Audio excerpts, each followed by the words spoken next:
sounds like your obituary, so you sound like you're talking and somebody's reading something about you. I'd like also to begin by introducing my senatorial colleague, who is Vice President of the Bahamas Senate, Senator John Lee Ferguson.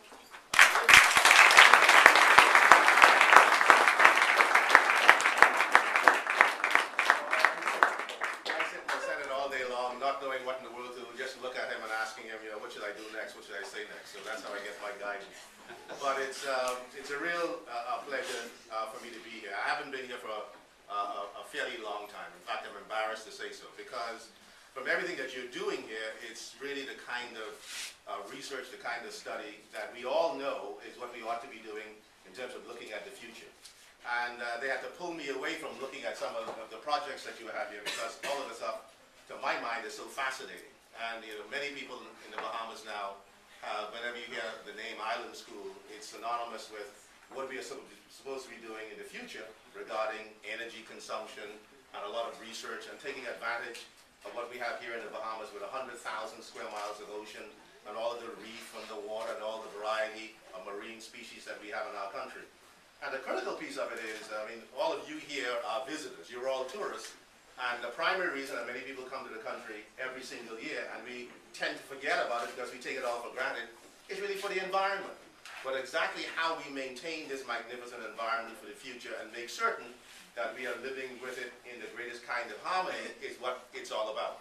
And so we in the Ministry of Tourism, even though tourism is essentially an economic development tool, we spend a great deal of time making sure that those persons who focus on the environment, that they do whatever is necessary in order to make certain that we have the very best for the future.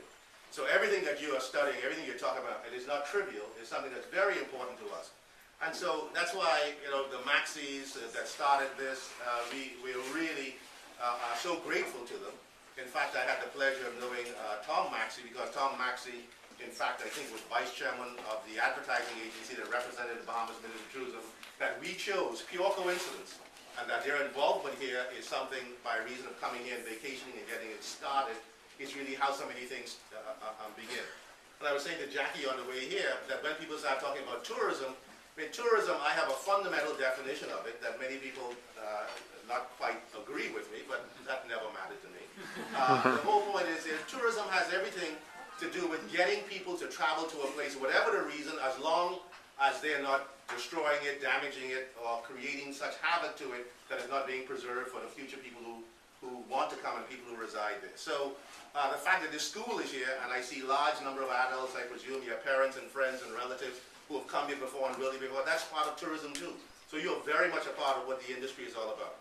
So, to me, it goes a little bit beyond that.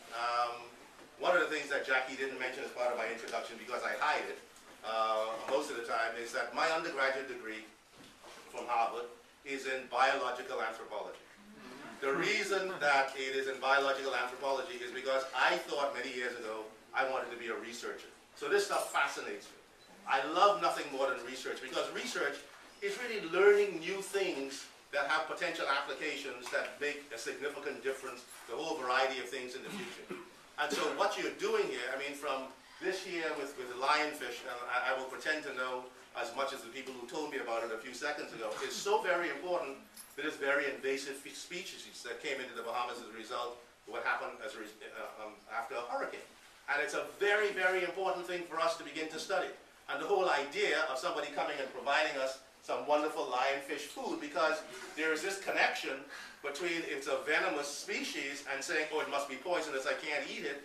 We need to make sure that we get that eliminated so that people go out there and catch as many as they want and eat as many as they want, because it's something that's very important to us.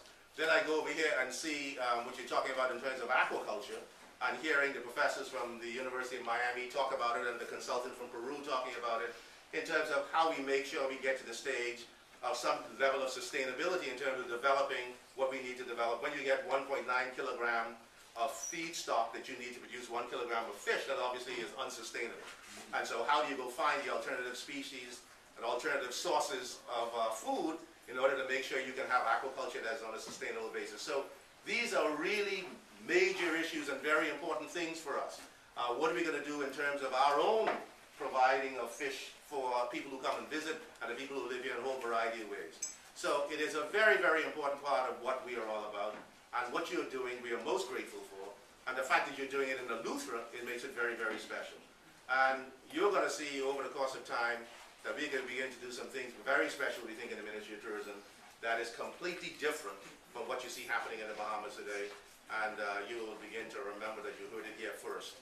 That you say, yeah, I remember I'm talking about that. You're going to see an expansion in the development of tourism, but also a great deal more focus on making certain that it's sustainable.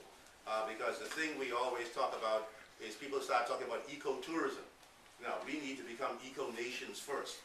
We need to become eco-residents, because eco-residents make a great deal more sense than eco-tourists, because if only the tourists are doing it, that's only 10% of our population at any given day.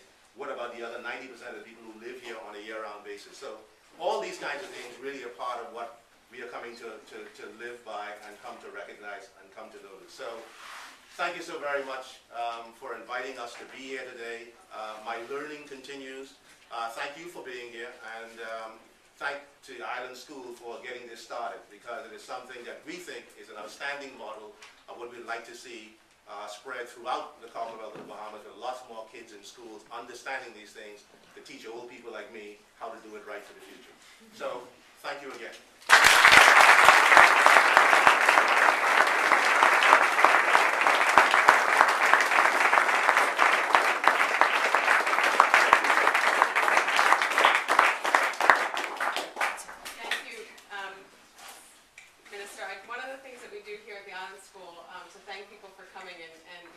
Demonstrated a lot of leadership, especially in what you just said to these guys about making this an eco-nation, not just an eco-tourism destination, is I'd like to present you with our mutton snapper head pin, which is our symbol of leadership. And these guys will be departing from here, and they're going to argue with you that they're really not tourists here. They think that the Bahamas is their new home, so they're going to have to... Even better. But they'll be receiving something similar to this on Tuesday when they graduate and return back to their communities and tell everybody back home what the Bahamas was like for them for the past 3 months. And so thank you for your leadership, and thank you for spending some time with us Thank you today. very much.